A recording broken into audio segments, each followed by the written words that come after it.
Welcome to McPlum, simple solutions served daily.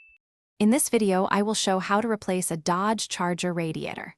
First, ensure your engine is cool before starting. Begin by draining all the old coolant from the radiator into a suitable container. Next, for safety, disconnect the negative terminal of your car's battery. Finally, carefully remove both the upper and lower radiator hoses, being mindful of any residual coolant. Now that the hoses are off, you'll need to detach the fan shroud and any electrical connections leading to the radiator or cooling fans. Once those are clear, locate and unbolt the radiator's mounting brackets. With everything disconnected and unbolted, you can carefully lift the old radiator straight up and out of the engine bay. Take your time to avoid damaging other components.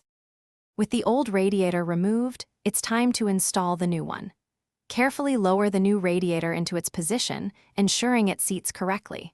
Once in place, reattach all the mounting brackets and tighten them securely. Next, reconnect the upper and lower radiator hoses, making sure they are clamped firmly to prevent leaks. Double-check all connections before moving on. For the final steps, reconnect the fan shroud and all electrical components you detached earlier. Now, it's crucial to refill your cooling system with the correct type and amount of coolant. Bleed any air from the system as per your vehicle's manual. Start the engine, check for leaks, and monitor the temperature gauge.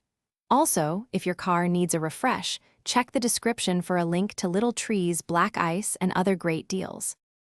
Thanks for watching. Stay juicy and subscribe.